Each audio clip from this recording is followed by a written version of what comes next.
ओ भाई देखो लड़कियों किस तरह से मारा जा रहा है। ये देखो लड़कियों को किस। আসসালামু আলাইকুম গাইজ, আমি অ্যাডভোকেট এমএইচ রহমান।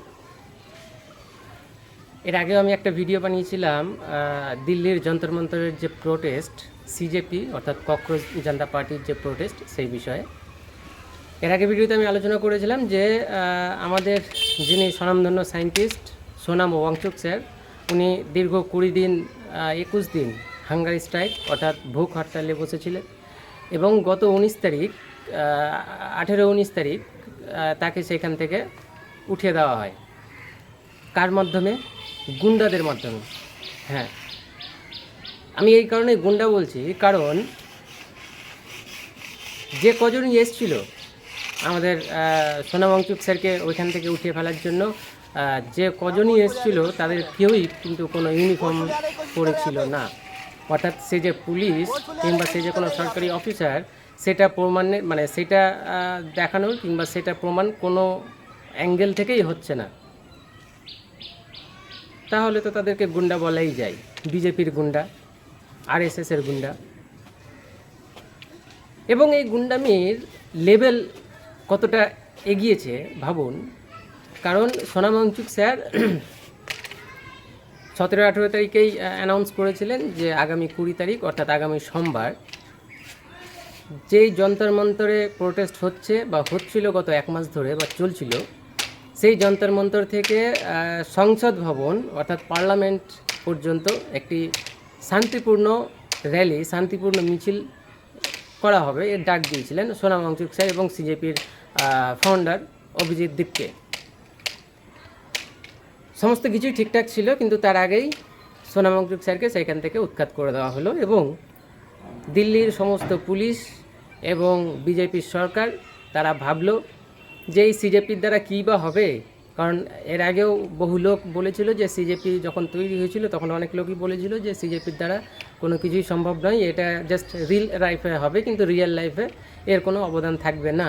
কিন্তু গত 1 মাস ধরে সিজেপি দেখিয়ে দিয়েছে যে ছাত্ররা কতটা করতে পারে, এই ককরোচ কতটা করতে পারে, সেটা গত 1 মাস ধরে দেখিয়েছে। এবং কালকে অর্থাৎ 20 তারিখ সোমবার যে মার্চ হওয়ার কথা ছিল বা যে শান্তিপূর্ণ মিছিল হওয়ার কথা ছিল, যে মিছিলের ডাক সোনাম ওয়াংচুক স্যার দিয়েছিলেন, সেই মিছিলই সম্পূর্ণ করার চেষ্টায় ভারতের বিভিন্ন প্রান্ত থেকে সমস্ত ছাত্ররা এসে সেই মিছিলে যোগদান দিয়েছিলেন এবং সেই মিছিল সম্পন্ন করার উদ্দেশ্যে কিন্তু যাত্রা শুরু করেছিল। যাত্রা শুরু করার পরেও পার্লামেন্টকে চারদিক দিয়ে ঘিরে ফেলল সমস্ত ছাত্ররা এবং সমস্ত ককরোচেসরা। যখন সংসদ ভবনকে অর্থাৎ পার্লামেন্টকে ঘিরে ফেললো, তার আগে পুলিশের ভাবনা ছিল বা পুলিশরা যেটা ভেবেছিল যে হয়তো 2-4-5 হাজার লোকই হবে ম্যাক্সিমাম, এর বেশি লোক হবে না, আর এইটা আমাদের 200-400 বা 500 ফোর্স দিয়ে 200-400-500 অফিসার দিয়ে কিন্তু আমরা সেটাকে দমিয়ে দিতে পারবো।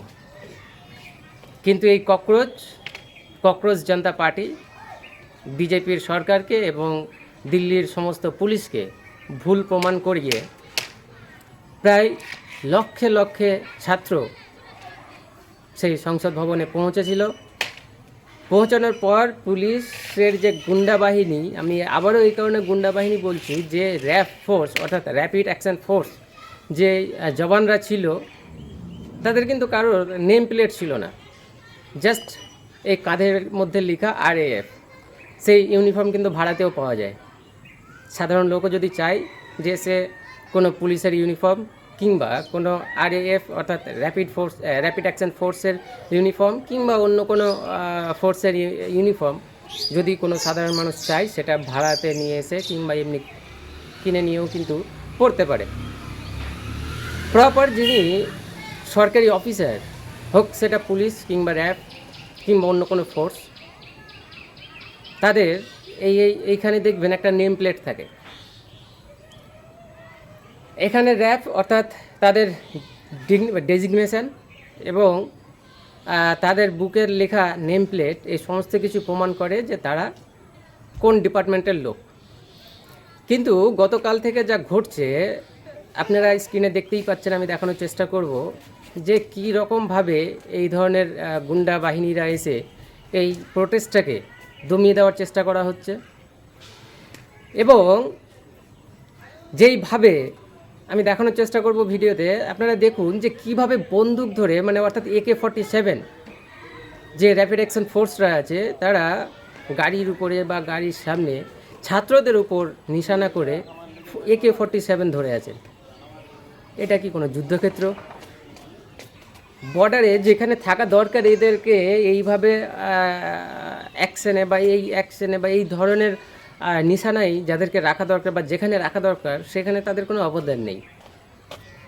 পাশে চীন, পাকিস্তান কিন্তু একটু একটু করে ভারতের জমি দখল করতে যাচ্ছে, তখন কিন্তু তাদের কোনো অবদান থাকে না বা সেখানে তাদের কোনো রোল দেখা যায় না। এই ফোর্সদের বা এই জওয়ানদের যেখানে অ্যাক্টিভ হওয়ার কথা, যেখানে তাদের অ্যাক্টিভ রোল দেখানোর কথা, সেইখানে তো তাদের কোনো রোল দেখা যাচ্ছে না। কিন্তু যেইখানে ছাত্রদের সাপোর্ট করে বা ছাত্রদের শান্তিপূর্ণ মিছিলটাকে সম্পূর্ণ করার জন্য যা যা প্রয়োজনীয় অ্যাকশন নেওয়ার, সেইগুলো না নিয়ে তাদের বিরুদ্ধে কিভাবে নিশানা লাগিয়ে দাঁড়িয়ে আছে, এবং এই গুন্ডা বাহিনী কীভাবে ছাত্রদেরকে দমন করছে, কিভাবে ছাত্রদের, বাচ্চাদের, মহিলাদের উপর লাঠিচার্জ করছে দেখুন। রিপোর্টাররা যারা রিপোর্ট করতে এসেছিলেন তাদেরকে পর্যন্ত ছাড়েনি এই পুলিশ, এই গুন্ডা বাহিনী। তাদের উপরেও নৃশংসভাবে লাঠিচার্জ করা হয়েছে, এবং লাঠিচার্জ করছে কারা? যাদের কোনো ইউনিফর্ম নেই, যাদের কোনো নেম প্লেট নেই, তারা লাঠি চালাচ্ছে। তারা কি আদৌ কোনো পুলিশের লোক, বা তারা কোনো আদৌ কি কোনো ফোর্সের লোক, নাকি তারা বিজেপির ভাড়া করা গুন্ডা? এখানে গুন্ডা বলা তো ছাড়া তার কোনো উপায় নেই।